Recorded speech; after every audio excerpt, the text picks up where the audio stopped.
Hello, and welcome to the Full Spectrum Holistic Health Podcast. Now, this podcast is all about holistic health, what it is, various holistic and alternative health therapies, and how those may help you to be a healthier person. Thanks for choosing to listen today, because I know that there are many podcasts out there for you to choose from, but I'm glad you're here. I'm the host for the podcast, Dr. Anthony Burton. I'm a Reiki master, EFT therapist, meditation teacher, and shamanic practitioner, and sound therapist. My goal is to help people be healthier in mind, body, and spirit. And that's why I'm here. A large part of what I do is really educational in nature, because so many people are unaware of the power and efficacy of various holistic and alternative therapies. In these podcasts, you'll hear stuff that I hope will inform you, enlighten you, and energize and balance you. And of course, it's not only going to be my opinions and ideas, because occasionally I will be interviewing knowledgeable and interesting guests from a variety of areas of holistic, complementary, and even allopathic medical practice. So kick back and relax, open your mind, and listen. Spectrum Holistic is a complementary health and wellness business located in Northwest Georgia, USA. Check out the website at www.spectrum-holistic.com. You know, so often we hear people speak of darkness in a negative way, like, you need to come out of the darkness, or, gosh, you're acting really dark, or, boy, that movie was really dark. Well, you know, if the Creator had not seen that we need darkness just as much as we need light, the sun would shine on us 24 hours a day, 365 days a year. Our bodies, our minds, in fact, all of living nature needs some darkness. Even our world's total ecosystem, without darkness, could not exist for long. Humans, and really all living things, have what are called circadian rhythms. What are circadian rhythms? Well, circadian rhythms are physical and mental and behavioral changes that follow a 24-hour cycle. Humans, dogs, fish, lizards, even microbes all have circadian rhythms, even plants. Now think about it. If you've ever had a pet rat or a mouse or a hamster, you probably remember the annoying way they would get on their little exercise wheels in the middle of the night and make it squeak, squeak, squeak, squeak. That's because those animals are primarily nocturnal animals. Now, most birds, on the other hand, are diurnal, and that means that they are most active in the daytime and they rest or sleep at night. Chickens and guinea fowl and turkeys go to their roosts at night. You know, I'm a country guy, so I know about these kind of things.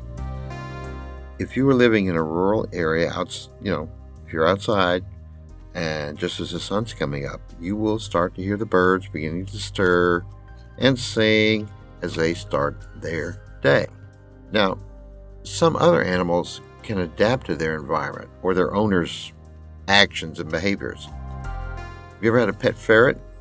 I've had 2 or 3 of them. And they're a lot of fun to watch and play with, as long as you keep your valuables, your shiny objects put away. They love to steal and hide keys and jewelry. Trust me, I've had to search for my car keys more than once. Wild ferrets, which are like weasels or related to weasels, are mostly nocturnal. But ferrets are actually what are called crepuscular, which means they adapt to their environment or how their owners get them out and play with them. And if their owners get them out mostly during the daylight hours, well, they adapt to that. They'll become daylight critters. So human beings, since they are for the most part diurnal, they function at their best in the daytime, usually, rather than at night, and conversely, they sleep best at night. Of course, there are exceptions and variations. There are people who love to rise at the crack of dawn and go to bed early. Or there are people who seem to be most productive at 2 a.m. But either way, we all have circadian rhythms that definitely influence how well we function during the 24 hours that we call one solar day. Now, we all require sleep.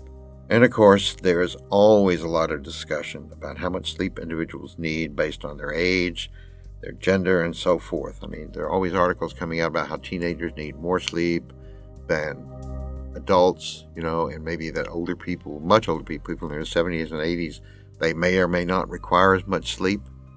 But people don't like to be told how much sleep they need, especially with so many things that seem to demand our attention. Americans, well, everybody, I guess, really, are very, very busy all the time. But the American Academy of Sleep Medicine and the Sleep Research Society recommend that adults between the ages of 18 and 60, I mean, that's a big spread, but it's adults, get at least 7 hours each night to promote optimal health and well-being. Now, that means good sleep. I don't mean tossing and turning, waking up and watching TV for 30 minutes and then trying to go back to sleep, or maybe getting up and checking your social media accounts. Solid, continual sleep. Well, of course, you got to make time for a reasonable number of bathroom trips, probably. But how do you get good sleep? Well, there are a lot of things that contribute to a good night's sleep.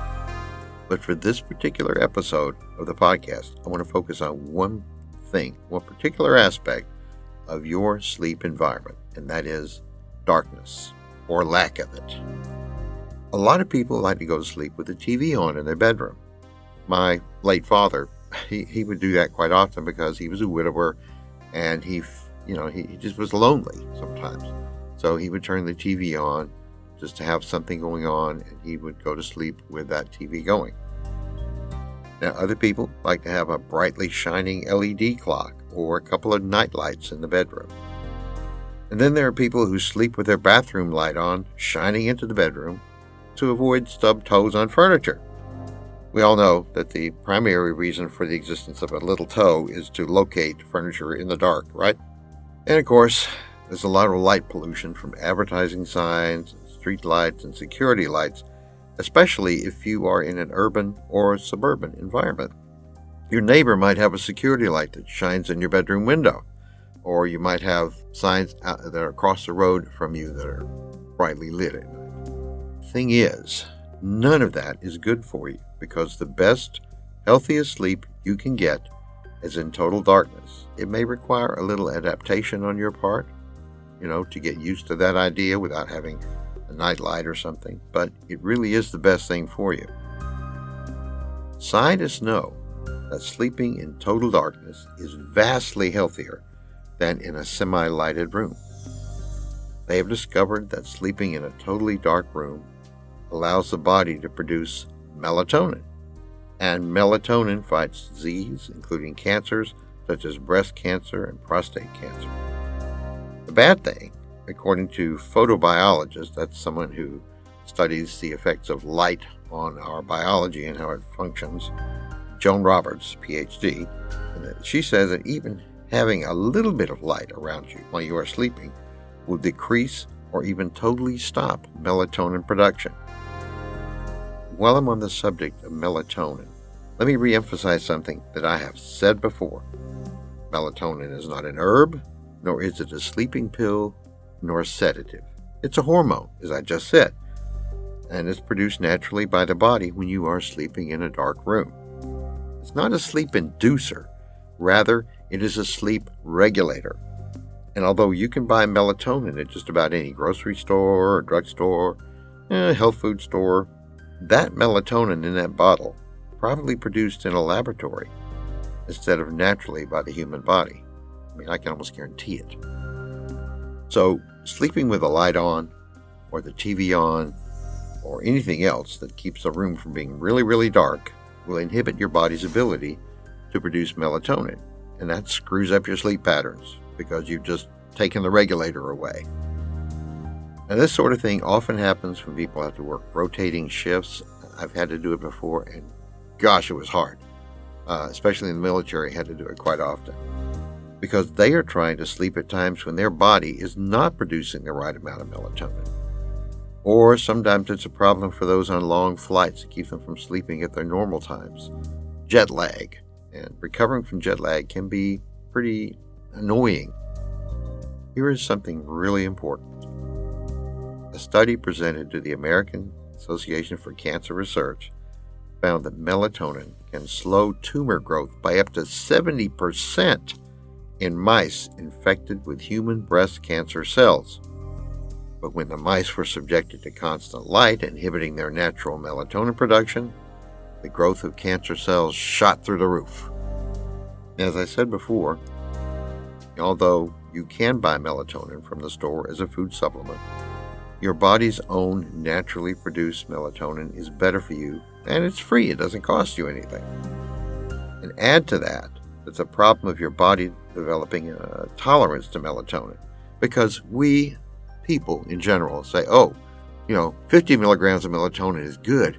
Must be great to take 100 milligrams of melatonin or 200 grams of melatonin. Wow, that'll really make me sleep.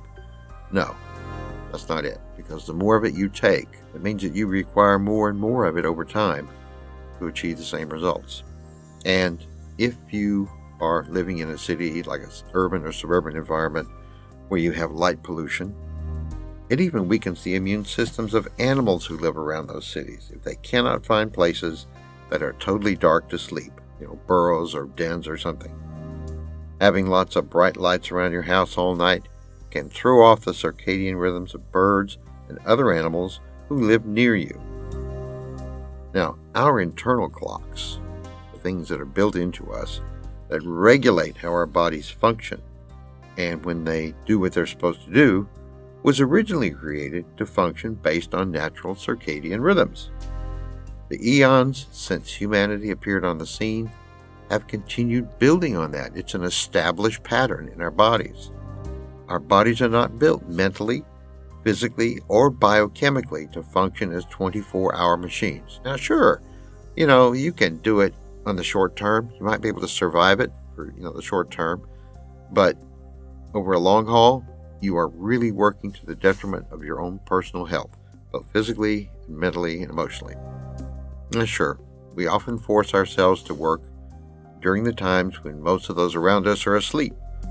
And then we make our way home like zombies and fall into bed and unsatisfying sleep. But that is taking its toll on all those who take the path of, I've got to work long hours to make it in this world. Scientific research suggests that even though a person may have worked years of night shifts, many of their internal clocks never adjusted to a forced schedule. It requires them to fight the biology that is built into their brains and bodies. In other words, no matter how long we've been doing it, we're still hurting ourselves, and we don't realize it. The result? More scientific studies illustrate that people who work the night shift have increased risk of a variety of health issues. Constipation?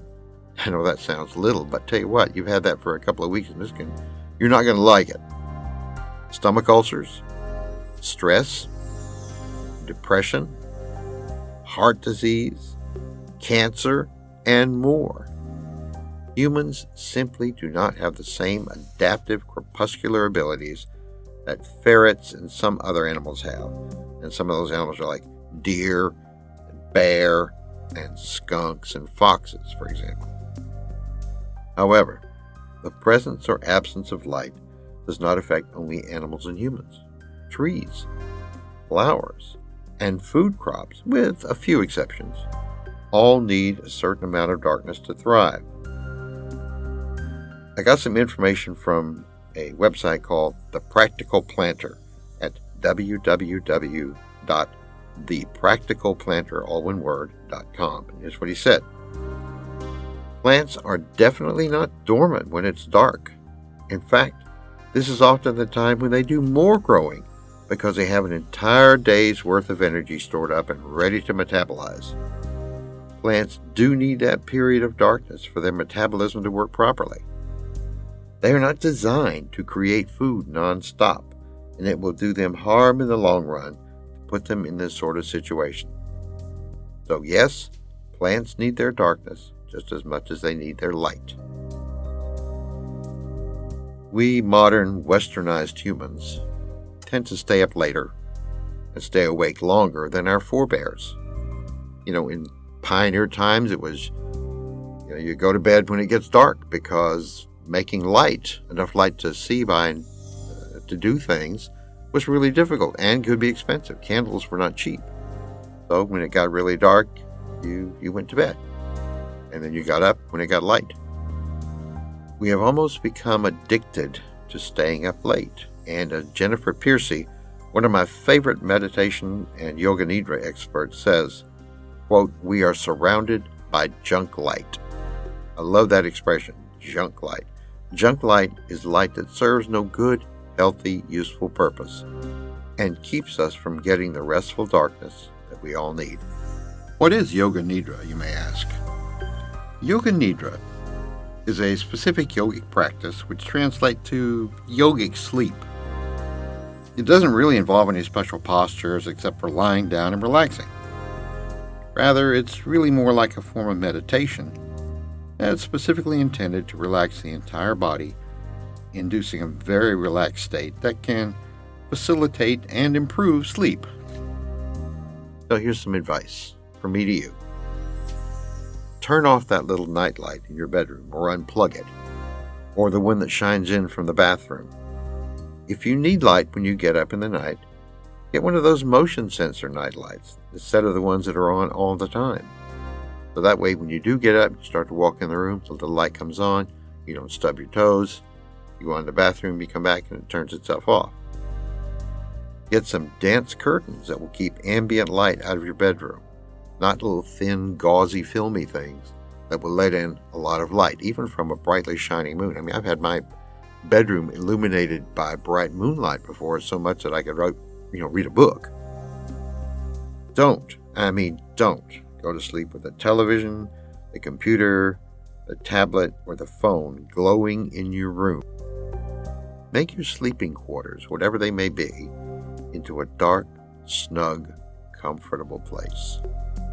Sink into that solid sleep and let your body produce all the natural melatonin that it needs. You'll give your immune system a boost and strengthen your body's resistance to cancer and other diseases. Your better sleep hours will have a positive impact on your mood too, and you'll deal better with the stresses associated with relationships, with work, and, dare I say it, the dreaded commute, if you have one. Paul Simon had it right with the lyrics, "Hello, darkness, my old friend. I've come to talk with you again." Darkness can be our friend, aiding us to be our physical, mental, and emotional best by giving us an environment to reboot and allow ourselves a chance to replenish and strengthen themselves. And since this is a holistic health practice, and I don't talk just about the physical, let me touch on another aspect of the word darkness, our spiritual, mental, or emotional darkness. Now, while many people would deny the good that comes from those forms of darkness, I differ with them. Have you ever known anybody who had a constantly cheerful outlook, who never seemed to have a bad day? They get up perky and they smile all the time. I don't trust people like that, to be honest. Everyone has something negative going on in their life at one time or another. They simply may not wish to admit those times. The thing is, we need those times of personal darkness. Why? Well, think about it this way. If you went to the gym and never lifted more than 10 pounds, 20 reps each trip, 20 reps on one arm, 20 reps on the other, 10 pounds each time, how much benefit do you really think you would gain from that? Or how about if you were studying a foreign language and all you ever had to learn were the first grade words? How much do you think you really would learn about that language? If you wanted to be a math major, but all the problems you ever solved were addition, subtraction, multiplication, or division, how could you understand differential equations when you were faced with them? We need challenges. We need to have to push ourselves at times, whether it's to get a better time for those 2 miles on the treadmill, or to spell words with more than 2 syllables, or paint something other than paint-by-number pictures. Personal darkness challenges us. It pushes us to reach within for resources we may not even know we have. Now, sometimes it calls upon us to reach out to others for help, and this strengthens healthy relationships, so that's not a bad thing. If we are religious, times of darkness can urge us to call upon a power greater than ourselves, building our faith and trust in whatever deity or power we may call upon. Now, while it's great to be in the light, sometimes we need some darkness to show us that we can move beyond what is easy. We need to learn that we can survive and maybe even thrive when things are not going our way. I want to thank you for being here and listening to the podcast today. I hope it's been interesting and informative and thought-provoking. If you did find it interesting, please be sure to return for another episode and tell your friends about it too. I appreciate if you do that because it really helps me out. You can share directly from most podcast platforms, and subscribing to the podcast would be great. If you want to tell me you like the show, or that you hated it, that you agree or disagree with me, or anything else really, go for it. Just leave a message for me on your podcast platform. Until next time, stay safe, stay healthy, and keep an open mind. Namaste.